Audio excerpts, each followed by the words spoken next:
ओम शांति भाग्य विधाता भाग 2। इस पुस्तक में आज हम पढ़ेंगे। बाबा ने कहा, बच्चा मन बुद्धि से समर्पित है। इस विषय पर ब्रह्मा कुमार विनोद जैन जी अपने अनुभव सुनाते हैं। चलिए आज हम इसे पढ़ते हैं। मेरा जन्म उत्तर प्रदेश के मेरठ शहर में सन 1943 में हुआ। माता पिता धार्मिक विचारों वाले थे। पिताजी नियमों में इतने सख्त थे कि जब तक हम जैन मंदिर न जाए तब तक नाश्ता नहीं करना होता था। सन 1963 में धनबाद में इंजीनियरिंग में चयन के बाद मैं इंडियन स्कूल ऑफ माइंस में इंजीनियरिंग करने लगा और वही हॉस्टल में रहने लगा। हॉस्टल के नज़दीक जैन मंदिर नहीं था, इसीलिए दर्शन किए बिना नाश्ता करने में बाधा आती थी। मेरा मन अशांत रहने लगा। एक जैन साधु से मिला तो उन्होंने कहा, पारसनाथ मंदिर अर्थात धनबाद से 50 किलोमीटर दूर, जिसे शिखर जी के नाम से जाना जाता है, कि 3 बार यात्रा करेंगे तो आपको भगवान मिल जाएगा। उस यात्रा के नियम कड़े थे, जैसे कि रात को 12 बजे यात्रा प्रारंभ करने के समय ठंडे पानी से स्नान करना, नंगे पांव और निराहार रहकर ही जाना और आना। यात्रा के दौरान किसी भी व्यक्ति वस्तु का सहारा नहीं लेना। अनोखे राजयोग का परिचय। उस समय मैं युवक था। मैंने 4 दिन में 4 यात्राएं लगातार कर ली। यात्राएं पूरी कर धनबाद लौटा। इंजीनियरिंग का पोस्ट ऑफिस अलग था। दोपहर लंच से पहले मैं पोस्ट ऑफिस गया। मैंने एक संस्थान से योग की पुस्तक मंगवाई थी। वह पोस्ट से आई थी। मैं उसे देख रहा था। उन दिनों ब्रह्मा कुमार मोहन सिंगल भाई जी उसी कॉलेज में इंजीनियरिंग कर रहे थे। वे भी पोस्ट ऑफिस के सामने खड़े थे। उन्होंने मुझे योग की पुस्तक का अवलोकन करते देखा। उन्होंने कहा, इस योग से आपको एक जन्म का स्वास्थ्य लाभ मिलेगा, परंतु मैं ऐसा राजयोग जानता हूँ जिससे आपको 21 जन्म का लाभ मिलेगा। यह सुनते ही अंतरात्मा जागृत हो गई। मुझे यह बात जैन धर्म के बिल्कुल अनुकूल लगी। जैन धर्म भी कहता है, आप इस जन्म में जो करेंगी वो आपको आगे के जन्मों में मिलेगा। अतः मैं उनसे योग के बारे में अधिक जानने के लिए उत्सुक हो गया, लेकिन वो ज्ञान में नए नए थे, इसीलिए थोड़ा थोड़ा बताते थे। अपने मस्तक में लाइट दिखाई दी। एक दिन मोहन भाई सिंदरी गए। वहाँ सेवा केंद्र था और ब्रह्मा कुमारी बहन भी रहती थी। वहाँ से वे एक पर्चा लेकर आए। पर्चे में शिवरात्रि का आध्यात्मिक रहस्य था। मैंने पर्चा पढ़ा, बहुत अच्छा लगा। उन्होंने कहा, अब शीघ्र ही धनबाद में भी सेंटर खुलने वाला है, तब आपको विस्तार से राजयोग के बारे में जानने को मिलेगा। 8 मार्च सन 1964 को धनबाद में सेंटर खुल गया। वहाँ कानपुर वाले गुप्ता जी, ब्रह्मा कुमारी सुरेंद्र बहन, ब्रह्मा कुमार संतराम वकील, गंगे दादी जी सेवार्थ आए। मुझे अगले दिन अर्थात 9 मार्च को सेंटर आने का निमंत्रण मिला। जैसे ही मैंने दायां पैर सेवा केंद्र के अंदर रखा, मुझे मेरे मस्तक में लाइट दिखाई दी, अर्थात आत्म अनुभूति हुई। उसी समय मुझे निश्चय हो गया कि भगवान यदि मिलेगा तो इसी सेवा केंद्र में मिलेगा। मैं साइंस का विद्यार्थी था, इसीलिए मन में प्रश्न उठने स्वाभाविक थे, पर मैंने निश्चय किया कि मैं प्रश्न नहीं पूछूंगा। बहन जो कहेगी मानूंगा। फिर मेरा कोर्स शुरू हो गया। बहन ने पूछा, भगवान कहाँ रहता है? मैंने कहा, सब जगह है। उन्होंने कहा, भगवान तो परम धाम में रहता है। मैंने कहा, ठीक है, परम धाम में रहता है। आत्मानुभूति के कारण मन इतना आश्वस्त हो गया था कि तर्क वितर्क रहे ही नहीं गए थे। हॉस्टल में भी आश्रम से पालना। सन 1964 में बाबा की मुरलियाँ चलती थी। महापरिवर्तन होने वाला है। मैंने और मोहन सिंगल भाई ने निर्णय लिया कि हम बाबा की याद में हॉस्टल में खाना खुद ही बनाएंगे। हमने बनाना शुरू कर दिया। कुछ दिन तो ठीक चला, परंतु कुछ शरारती इंजीनियरिंग स्टूडेंट्स ने एक दिन हमारे भोजन स्थान को अस्त व्यस्त कर दिया। इससे हमारा अलग से खाना बनाने का उमंग फीका पड़ गया। फिर हम दोनों ने बाबा को सारा समाचार लिखा। बाबा का डायरेक्शन आया कि आज से दोनों बच्चों का खाना धनबाद सेवा केंद्र पर ही बनेगा। निमित्त दादी देवी सब्ज ने 3 साल इसे प्यार से निभाया। आश्रम से टिफ़िन हॉस्टल में आ जाता था। मन बुद्धि से समर्पित का वरदान मिला। मुरलियों में सृष्टि परिवर्तन के महावाक्य सुनकर मैंने बाबा को पत्र लिखा, बाबा, मैं 4 साल की इंजीनियरिंग नहीं करना चाहता। बाबा ने कहा, नहीं बच्चे, इसे पूरा करो, फिर बाबा राय करेंगे। इंजीनियरिंग पूरी करने पर मैंने बाबा को पुनः पत्र लिखा, बाबा, पढ़ाई तो पूरी हो गई, पर मैं अभी नौकरी नहीं करना चाहता।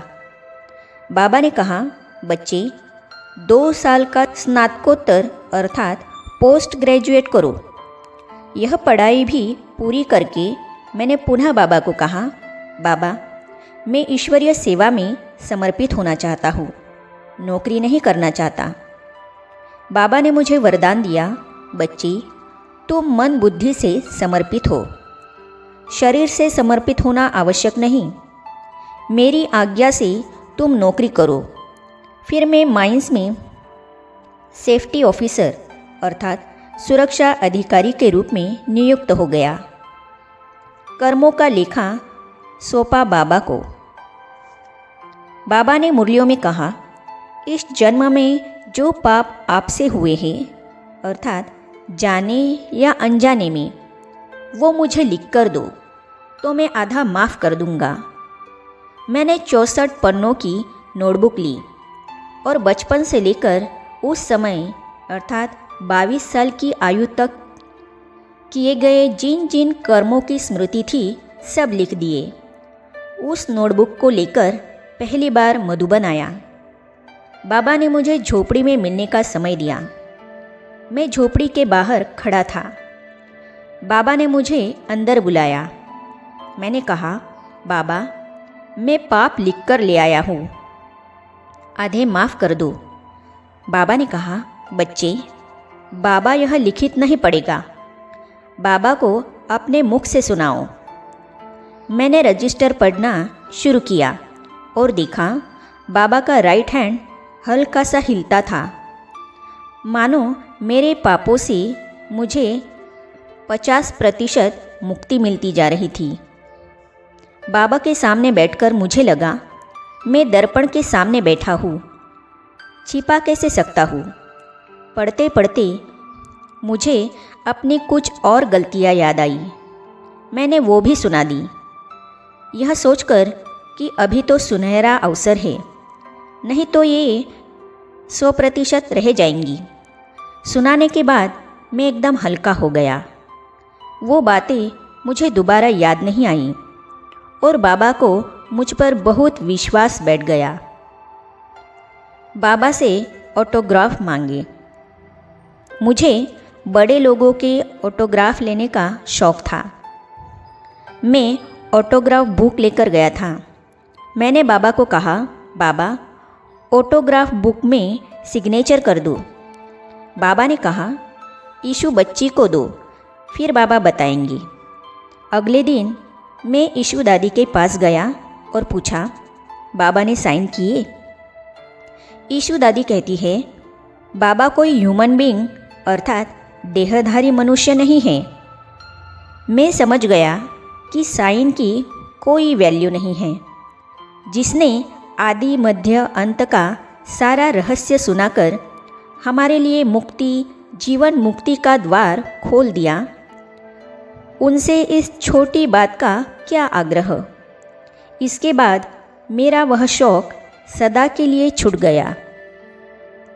बाबा की हर बात राज भरी। सन 1968 में मधुबन में 2 भाई जम्मू के और मैं 3 की पार्टी थी।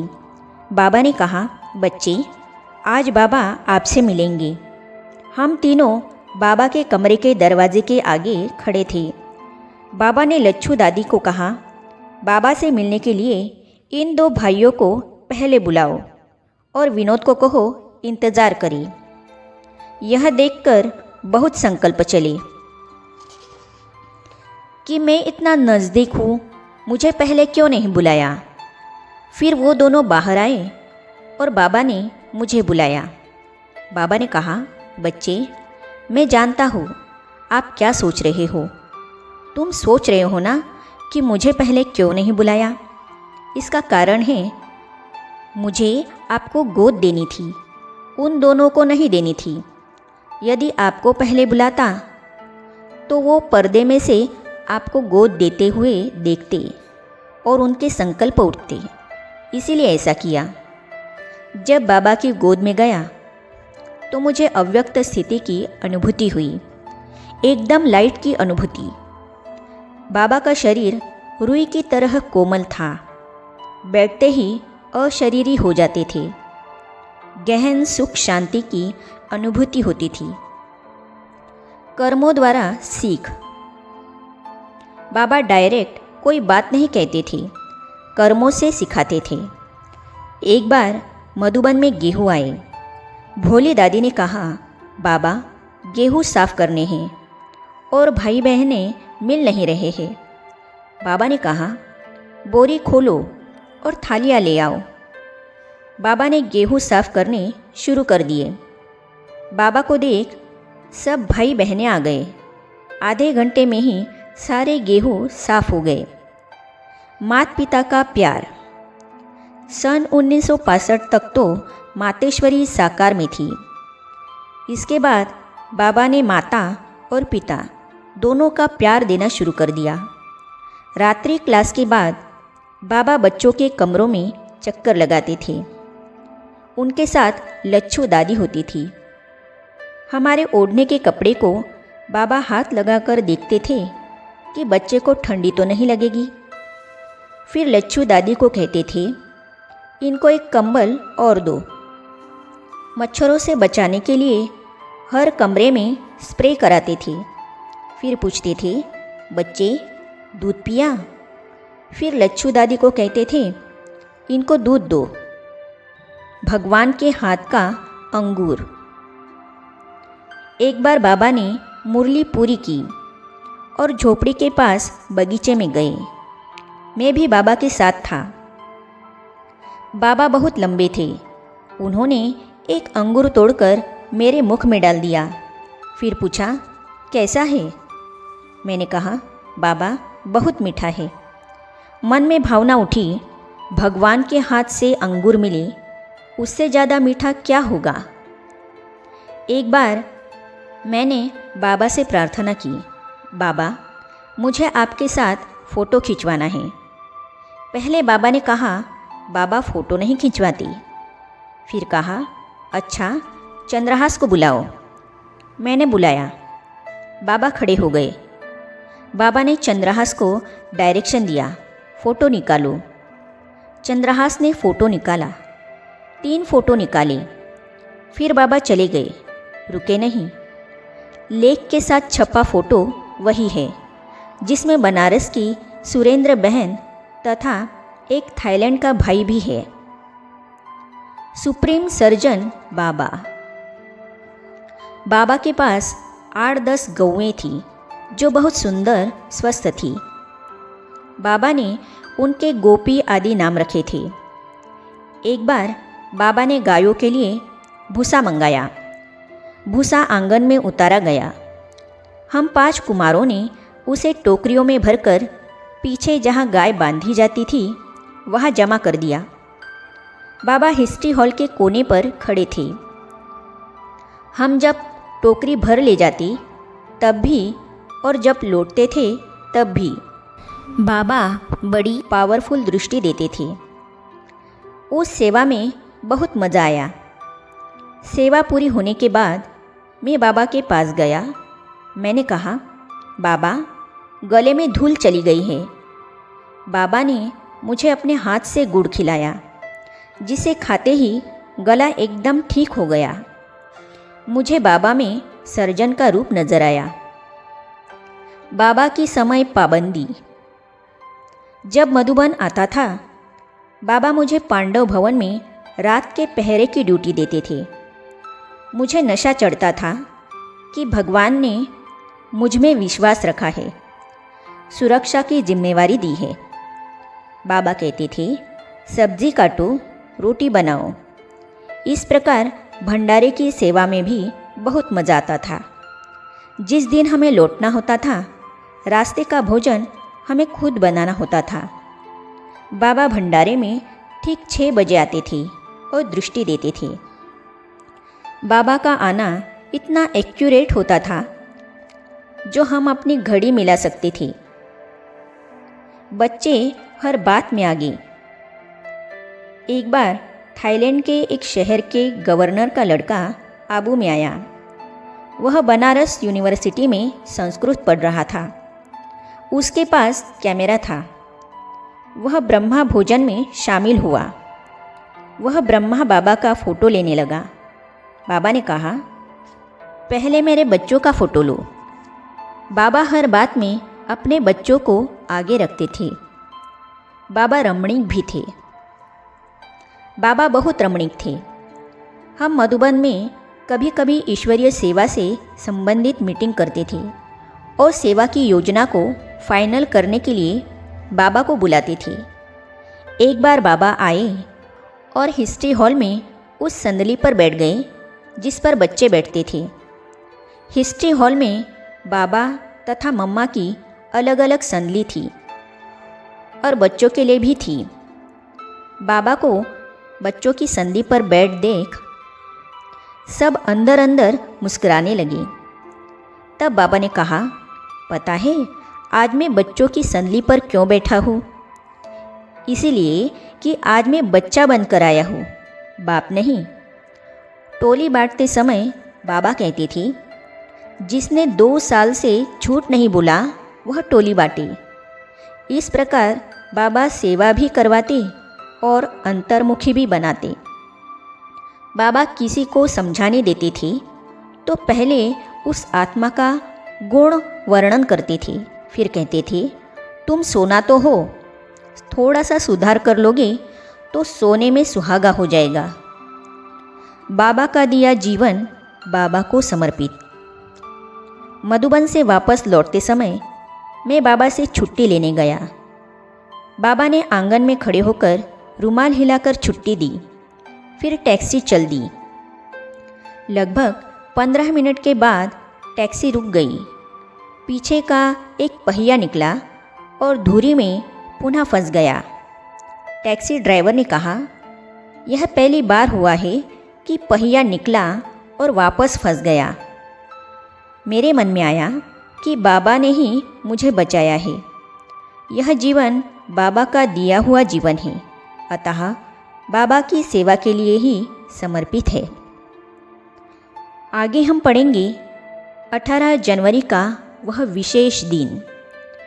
इस विषय पर ब्रह्मा कुमार मोहन सिंगल भाई जी अपने अनुभव सुनाते हैं, तो इसे हम पढ़ेंगे अगली कड़ी में।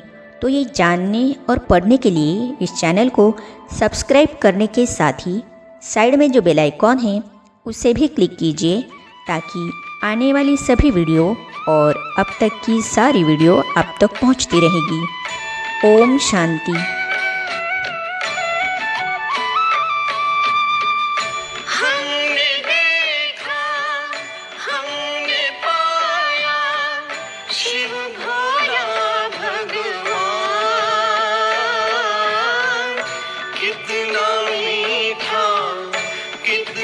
प्यार